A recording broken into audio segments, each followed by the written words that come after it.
I just watched one of the most explosive Senate hearings. Senator Hawley grilled Secretary Mayorkas about foreign students chanting pro-Palestinian slogans, and whether a DHS employee who celebrated Hamas attacks should still have a job. The tension was off the charts. The chant, "From the river to the sea, Palestine will be free," sparked controversy on college campuses. Senator Hawley pressed Mayorkas about its meaning, and Mayorkas admitted it calls for Israel's elimination. This slogan has fueled violence worldwide. Thank you, Mr. Chairman. Secretary Mayorkas, let me start with you. You're familiar with the chant, "From the river to the sea, Palestine will be free." You familiar with that? I am. Do you know what it means? I do. Can you explain it to us? Senator, that is a chant that speaks of Palestinian desire for its homeland and a very expansive definition of its homeland at the expense of the independence of Israel. Well, indeed. I mean, it calls for the elimination of Israel, does it not? It does. When asked about revoking visas for students who support it, Mayorkas dodged the question. Sometimes silence says it all. Hawley didn't let go. He pressed the moral question. Should foreigners who call for killing Jews stay here? Mayorkas wouldn't answer directly, circling back to legalities. It leaves us wondering, are we protecting students or just being politically correct? So my question to you is, should students who are here on a visa, who gather and chant that slogan and actively advocate for the elimination of Israel and attacks on Jewish individuals, whether in the Middle East or here in the United States, as we're seeing on college campuses, should those students have their visas revoked? Senator, I believe you are referencing a provision in the Immigration and Nationality Act about which you have written to me, and I am very familiar with your assertion that that statutory provision requires the revocation of their visa. But should they have their visas revoked? I'm asking you. We are assessing your legal assertion. It is a matter of legal interpretation of the statute. Well, just as a moral matter, I mean, should students who are here, foreigners who are here in this country, accessing our university system and advocating for the killing of Jews, should they be allowed to stay here at our leisure? Senator, it is a matter of law, and it requires a legal interpretation, and I am not in a position to provide that legal interpretation. And let me add something. Wait. Senator Hawley revealed a DHS asylum officer, Enya Ali, posted extremist messages after the October 7th Hamas attack. She shared a Hamas paraglider graphic cheering "Free Palestine." Hawley pressed, was she fired? Mayorkas said she's only on administrative leave. The hearing room was stunned. My time is very limited. I have to say, I think your answer is disappointing, but let me ask you something else. Let me ask you about people who say other things. What about people who say things like, on October the 7th, F Israel, I'm cleaning up the language here, F Israel, the government and its military, are you ready for your downfall? People who say things like, F Israel and any Jew who supports Israel. May your conscience haunt your dreams until your last breath. Palestine will be free one day. F apartheid Israel and any Israeli. This is pretty extreme rhetoric, don't you think? Senator, I do, and I think there is a distinction between espousing or endorsing terrorist ideology and speech that is odious, that does not rise to that level. Fair enough. This person works for you.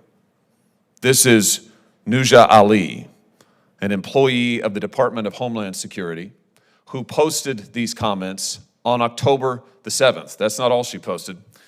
She also posted this graphic. Now, this is a fake graphic, I want to be clear, but I think we understand it. This is a paraglider, a Hamas paraglider, depicted here with a machine gun flying into Israel. She posted it under her online alias with the celebratory "Free Palestine." Mr. Secretary, what's going on here? Is this typical of people who work at DHS? This is an asylum and immigration officer who is posting these, frankly, pro-genocidal slogans and images on the day that Israelis are being slaughtered in their beds.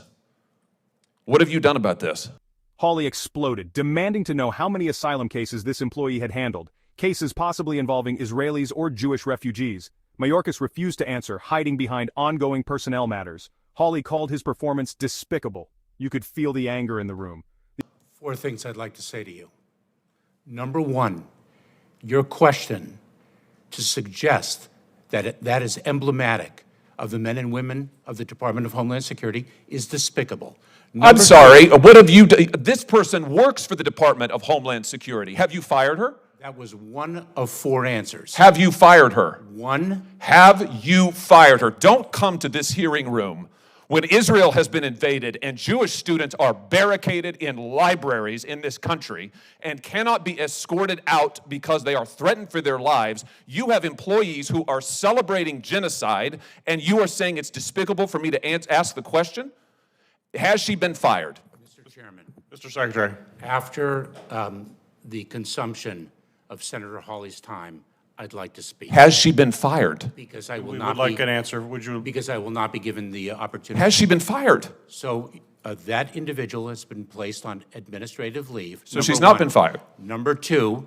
Why has she not been fired? Number 2, the individual was hired in 2019. Why has she not been Number fired? 3, I cannot speak to an ongoing personnel matter. Why has this person not been fired? Your answer is you can't speak to it? This isn't sufficient to fire her? I am not in a position to speak to an ongoing personnel matter. This That- isn't sufficient to fire her? That's what you're telling me? That is not what I'm saying.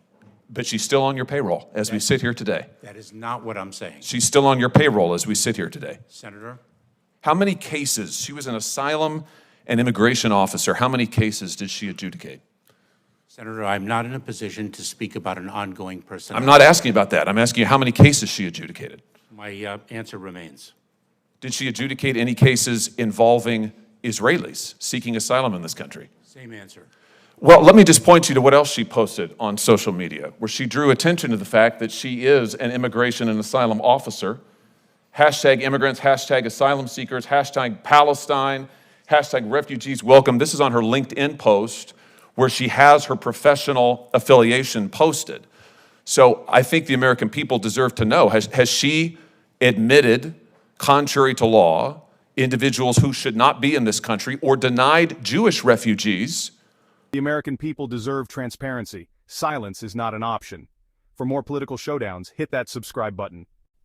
This isn't just about one employee or one heated exchange. It's about whether our leaders will draw a line on sympathizing with terrorist groups or allowing foreign nationals who advocate violence to study here.